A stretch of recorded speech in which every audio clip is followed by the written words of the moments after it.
Hi everybody, I'm Jennifer Schultz. I'm the Senior Vice President of Marketing and Communications here at OU Medicine, and we are back for another Oklahoma Health News powered by OU Medicine. We're very excited today. We have with us Dr. Juan Claros, who is a breast surgeon oncologist at Stephenson Cancer Center here at OU Medicine. Thank you so much for taking the time to be with us today, Dr. Claros. Thank you for having me. We are going to talk today about breast cancer, mammography screening, and high risk. I know that this is, your area of work and your area of passion, and so I think our viewers will love to really hear from you about this. One of the things that we've been really focusing on is trying to help the public to know how safe it is to come here and that you should not delay your screenings because of COVID-19. Tell me a little bit about why mammography is so important. Well, mammography is, first of all, is one of the most broadly studied screening tools with regards to cancer. And it's really the tool that we found that the better and significantly decreases morbidity and mortality with regards to cancer. The whole goal of mammography is early detection.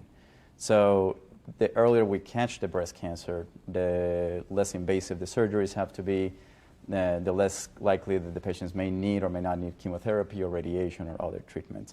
So that's really, the key part of mammograms, early detection.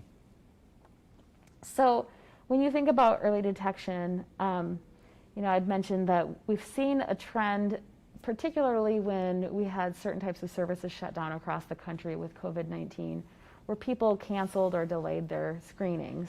And some people didn't reschedule those. Tell me a little bit about why it's so important to have regular screenings and to not wait and do it, next year. So there's a couple things that played a big role, especially early on during the COVID outbreak, March, April. Luckily, the American Society of Breast Surgeons, the the Society of Surgical Oncology, they put out pretty good guidelines about, how to manage the patients that were diagnosed with breast cancer, who we could put on some hormone blockers and some pills to try to get us through the heat of the pandemic, and who we could wait on. Now, what you mentioned is, or what you ask is, why is it important to make sure that women that were not diagnosed with breast cancer or have not ever been diagnosed with breast cancer, but are delaying their screening mammograms?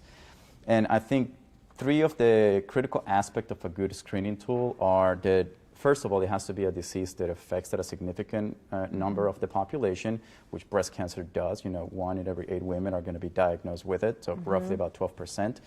2, that we have to have a good cure for it. There's no point in screening if we don't know how to cure it.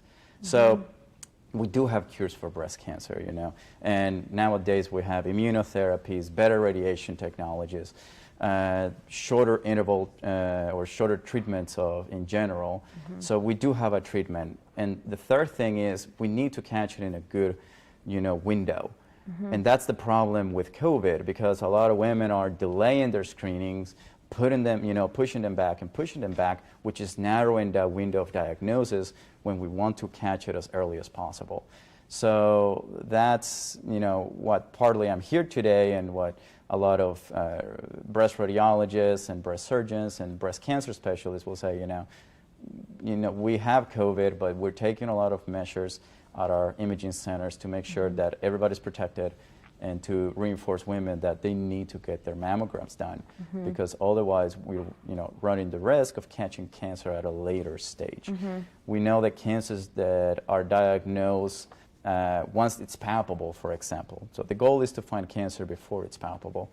If the cancer is diagnosed once it's palpable, is lower probability that we may be able to do breast conservation therapies, and higher risk that the patient may actually need chemotherapies as well.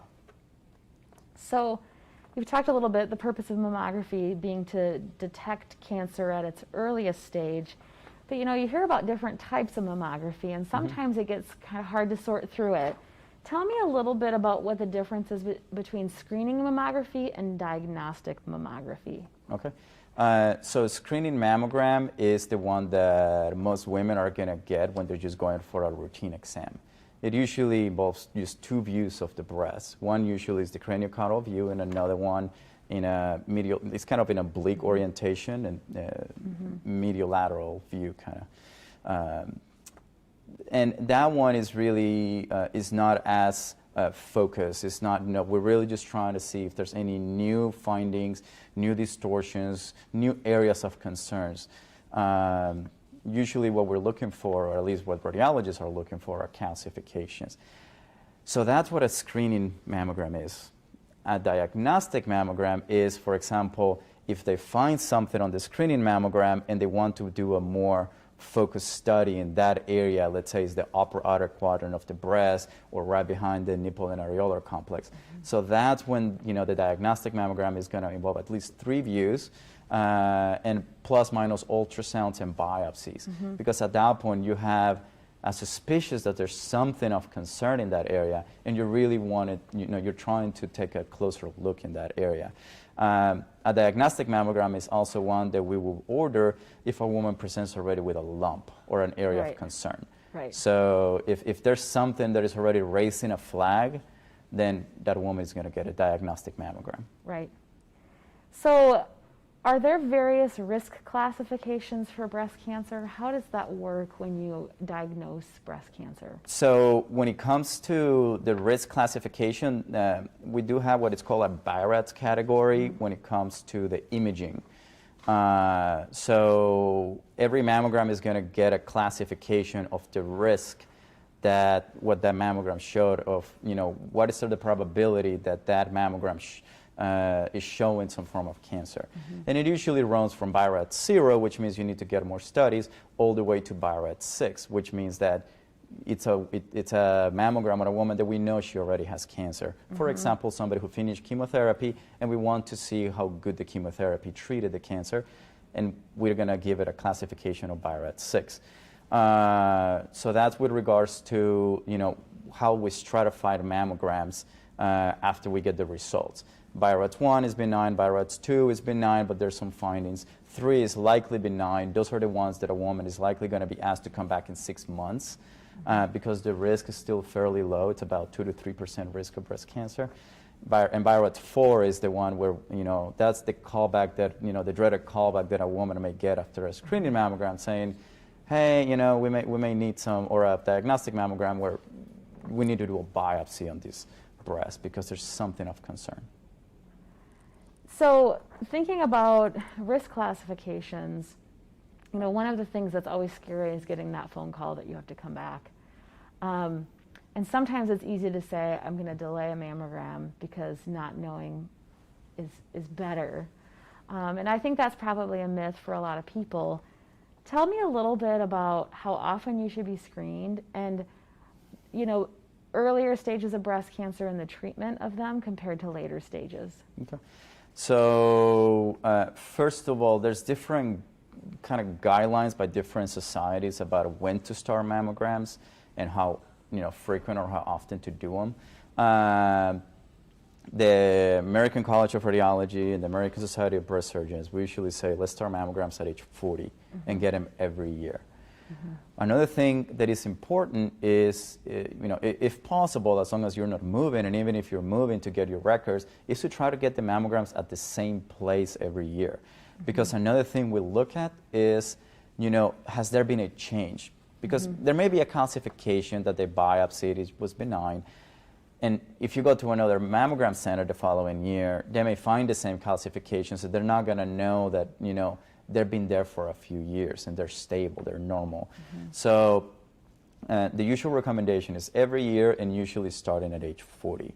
That's for the average woman. Now, when you get to a high-risk population, which I'm not sure if your last question was with regards to that, there's also patients that are considered higher risk.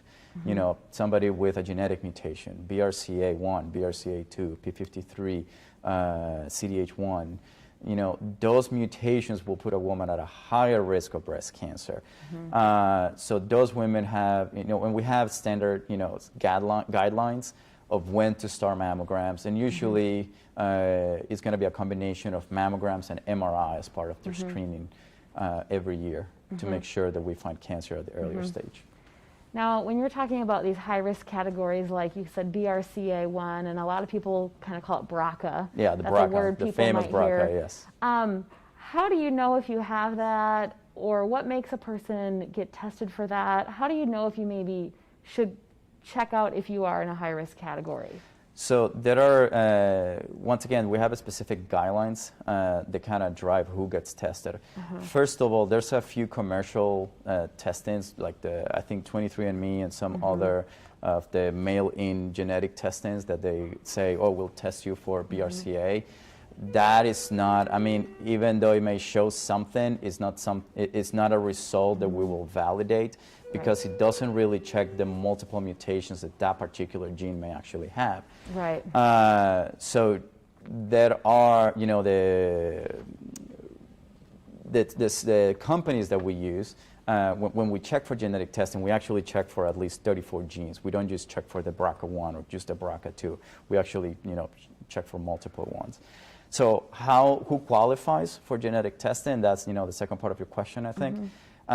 First of all, if somebody who's very young and is diagnosed with breast cancer, usually anybody below the age of 40 to 45, we automatically send genetic testing. Somebody who has triple negative breast cancer, which is a more aggressive type of breast cancer, who's younger than 60, we check for genetics. And if they turn out to be positive, then we, you know, look at their children, their siblings, and other family members, so we can better assess if they also need to be screening with, you know, an MRI on top of a mammogram. So family history, genetic mutations, those are two of the biggest factors that will influence whether somebody falls in the high-risk category. And after that, we do have some other models, Gale model, Tyrer-Cuzick model, they're essentially kind of like formulas, kind of like when you calculate your BMI, that you put your height and your weight, and then it tells you your body mass index. Well, there's some kind of formula and calculators that we can put, you know, has a woman ever had an abnormal biopsy, whether there's a TPA in the breast, how many family members have had breast cancer, even if they don't have a BRCA mutation history. And that will give us a percentage number, and if it's anywhere greater than 20%, we usually classify those women as part of high-risk patients. So one of the things that I think about, you hear this word multidisciplinary a lot, and we talk about that being a major component of an academic health system and a way to really have 1, 2, 3, 4 opinions about your treatment plan when you say get a first or second or third opinion. Tell me a little bit about how the multidisciplinary approach benefits women who are diagnosed with breast cancer. So multidisciplinary approach is one that the majority of like NCI cancer centers or any PVC accredited centers are not only expected to have, but we believe that that's what really allows us to provide better care. What that means is that all of our patients get discussed in a panel of doctors that includes, you know, somebody like me, a surgeon, but it's actually not just me, it's, you know, another 3 surgeons. So it's a total of 4 surgeons, medical oncologists, radiation oncologists, breast radiologists. We have survivorship navigators. We have a whole team of physicians and providers that are really discussing all of the details of the cancer that patient is bringing, and then we're essentially formulating a plan, like a personalized plan to that patient to provide the best treatment we think. So in a way, kind of like you mentioned, you're getting more than one opinion at once. And at the same time, even though the patient may only see me at first as a surgeon, I'm going to discuss that case, you know, in this group panel, which actually we're about to have. It's at 4:30 today in the afternoons, on Wednesdays. So during the discussion, you know, by the time that patient moves, you know, after surgery and goes sees the medical oncology, the medical oncologists already know about the patient, already familiar with the patient, what kind of surgery the patient had, what the pathology results were, and we already essentially have a roadmap of how we're going to treat her cancer. Right. So I know you have to get to a multidisciplinary meeting, so I have one final question. I ask everybody that comes here this question because I think we're all dying to know tips and tricks and rays of hope around COVID-19, especially from physicians. What are you telling your friends and family about COVID-19? So for better or worse, I've been, I wouldn't say exposed to how this disease has affected not just here in Oklahoma, but across the country and around the world. My brother and my mom are in New Jersey, which was one of the biggest hotspots early on, back in March and April. My brother actually tested positive. I hope he's not mad that I'm essentially breaking hip on him. But thankfully, he didn't have any symptoms. He just tested for the antibodies. But it kind of shined the light on me early on of how aggressive it was up in New Jersey, how they were able to, everybody stay home, wearing their mask, social distancing. At the same time, I also have family in El Salvador. My dad and my little siblings are in El Salvador. So I'm seeing how a first world country like us, a third world country like El Salvador, it's affecting everybody. It's not discriminating. Right. So it's really important for us, especially in Oklahoma, as we're seeing our numbers rise in the last few days, to really keep in mind to wear our mask. You're not wearing your mask just to protect yourself. You're wearing your mask just to protect really others, most importantly, because I may be asymptomatic and I may say, well, I'm fine, but, I don't want to put you all at risk just because I don't feel any symptoms, the same way that my brother never felt any symptoms. So, yeah, I think it's important for everybody to just be smart, wear your mask. I think that's, wash your hands. If you don't need to go out, if you don't need to have parties or be in a big social gathering, just stay home, A little bit of a sacrifice right now is going to pay a lot of dividends in the long run. Well, I really appreciate you taking the time to come here, talking to us about breast cancer, high-risk breast cancer, the importance of screenings, and how we're all getting through this time together. So thank you for joining us. We are going to be back here again, I believe, next week, or no, later this week, actually, with more Oklahoma health news. We always try to tailor these topics to things that you're interested in. Continue to comment on our social media pages or send us direct messages, and we'll see you really soon. Thanks and have a good one. Bye.